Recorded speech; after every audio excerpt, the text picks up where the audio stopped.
Now tell me this, how many times have you seen a video counting down the top 10 worst water levels in video games? The answer is likely too many. So I decided to take it upon myself to try to think of 10 good water levels, and surprisingly enough, it wasn't that hard. There actually are quite a lot of really good water levels out there, it's just that people don't know about them because water levels seem to have quite a bad reputation. So I'm Nitro Rad, and here are 10 good water levels. Let's go. Number 10. The legendary Starfy. Starfy is one of those titles where the majority of the game takes place underwater. Now, in a game with emphasis on underwater gameplay, the developers are likely to find more ways to make it fun. Starfy is great at swimming, making traveling underwater a walk in the park. Starfy also sports a spin attack, which will require you to launch yourself into enemies with the momentum you've got from swimming while doing the attack. Starfy really reminds me of the water levels in Kirby. The physics feel pretty similar and there's a lot of common elements between the two, but it's as if they took the swimming mechanics of Kirby and expanded upon them so much they were able to make an entire game out of it. It's fun, fast-paced gameplay that makes Starfy shine. Number 9.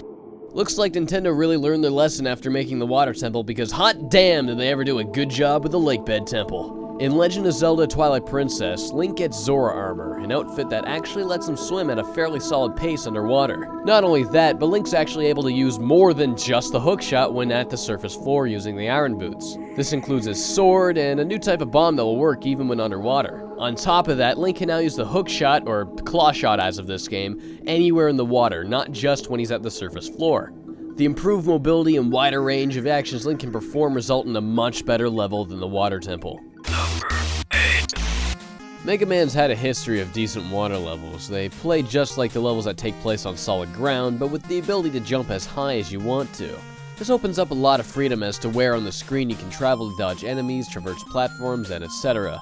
But if I had to pick one water level from the Mega Man franchise, it'd have to be the Splash Woman stage from Mega Man 9. I love the mine enemies that'll chase you if you shoot them or get within close proximity of them. It's a lot of fun to dodge these things, given the enhanced jumping ability you have to maneuver your way around them.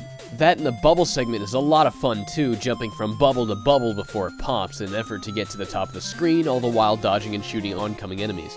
The music is also absolutely fantastic, which comes to no surprise as Mega Man 9 sports one of the greatest 8-bit soundtracks in recent years. Whenever I play through Mega Man 9, I always pick Splash Woman first, not because she's the easiest boss in the game, but because she's got one of the best water levels I've ever played. Number 7. Water in the Pikmin series serves as one of the many hazards that Olimar has to work around. The only Pikmin that can make contact with the water without drowning is the blue Pikmin.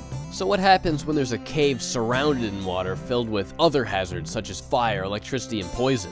That means you're only going to be able to bring your blue Pikmin in there. The submerged castle is one of the most challenging dungeons in Pikmin II, as it limits the types of Pikmin you can bring in. This means thinking up strategies to deal with the hazards without the proper Pikmin types. It's a nice change of pace that really makes you think before you act. This level is also creepy as hell with some of the weirdest music in the game. Not to mention this thing. No. Number 6. Metroid Prime has a really interesting water level. You'll find yourself exploring the underwater wreckage of the frigate Orpheon, which is the ship you started the game in. Exploring it from a completely different angle with such a different atmosphere is really intriguing. Around this time of the game, Samus also gets equipped with the gravity suit, which allows her to move through water just as easily as she can normally. This makes exploring the crash site completely seamless. The music that plays during this section of the game is also fantastic. It creates a relaxing post-mortem vibe that's very fitting to the now very dead frigate Orpheon. Number 5. Uncharted is all about shooting dudes, climbing stuff, and crazy shit happening. Uncharted 3: Drake's Deception is no exception.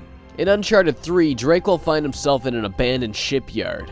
Here, you can use the water to hide from enemies by diving underneath. But this isn't the part of the game that I'm talking about. Eventually, you'll find yourself on a ship, and Drake, being Nathan Drake, he has to destroy everything. Due to his clumsiness, he causes this massive ship to sink. As the ship fills with water, it'll tip over onto its side.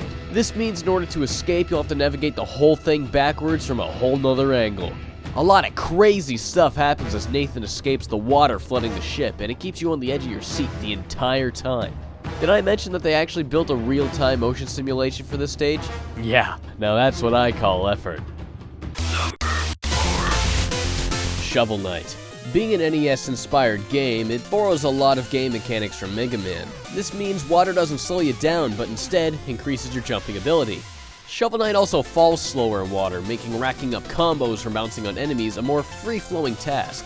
You'll use your enhanced mobility to dodge enemies, projectiles, and steer clear of a giant fish as you try to fire back on it. Not to mention the boss of the level, Treasure Knight, who's a damn pleasure to spar with. His attacks will send sandy shockwaves over a large distance, meaning you're gonna have to use that jumping height to dodge it. It's games like Shovel Knight that truly take advantage of water game design by creating a fun level with the new mechanics in mind.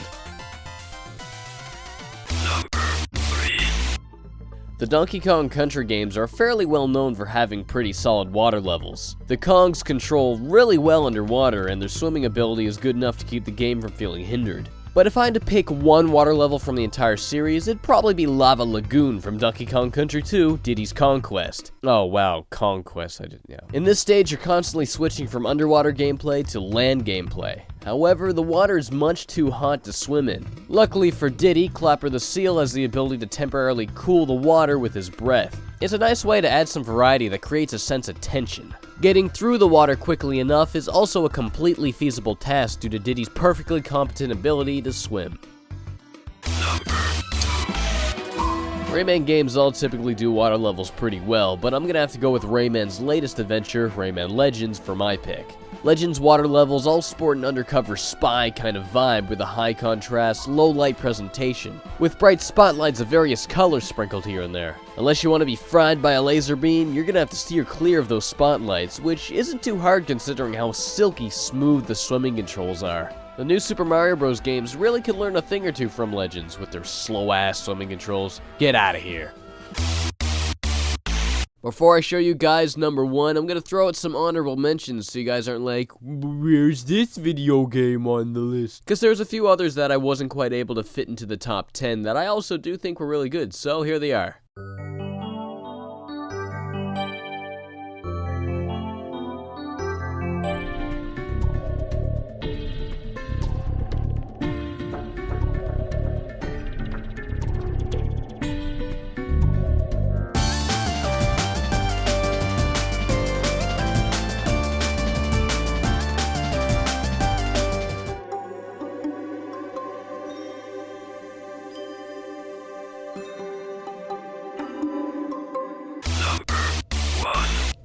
If you've watched my Nitro analysis video on what makes a water level good, you already pretty much know why I love this level so much. Being able to transform into a Zora is what really saved water level design in this game. Expanding Link's abilities to be able to do just as many things underwater as he could on land opens up a lot of possibilities for fun game mechanics. I find the Great Bay Temple to be a lot of fun. It's got great music, a great setting, and the numerous ways in which you'll manipulate water give it enough variety to keep it from getting boring. Some people have told me that they've gotten lost in the place and they find it confusing, and I guess I can understand that, but I personally never found that to be an issue so long as you keep an eye on the dungeon map along with following the colored pipes after turning a switch of said color. I don't expect you to agree 100%, but the Great Bay Temple is definitely one of my most favorite water levels ever made. If there's one thing that all of these 10 water levels have in common, it's that you never actually have to worry about running out of breath underwater. That's a quality of water level game design I always appreciate. Well, there's 10 water levels I thought were good. Are there any that I didn't have on this list that you think are good? Feel free to let me know in the comments below. I hope you guys enjoyed the video, so thanks for watching, and as always, take care guys. Oh wow, you're still here, huh? Hey, how you doing? If you want to see more videos about water levels, last time I did a video explaining water level game mechanics and just exactly how you can make a water level good and what it takes to make a water level bad. It's kind of like an analysis video. So if you want to check that out, you can check that out by clicking the video on the left. If you want to see another top 10 video though, you can check out the top 10 American-Japanese games, which are games about America that were made in Japan. Though, that list sucks now, because when I made that list, I had no clue Metal Wolf Chaos was a thing, and I looked it up after people told me about it, and I feel like a fucking idiot.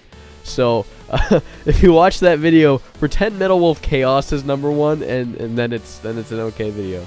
I also have a Facebook page, and if you want to like that, go on ahead. There's a link to it down in the description below the video.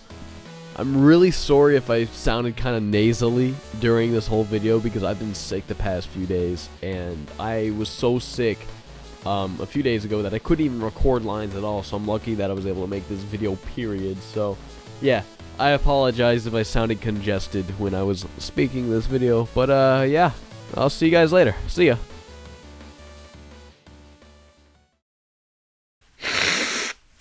Oh, being sick sucks.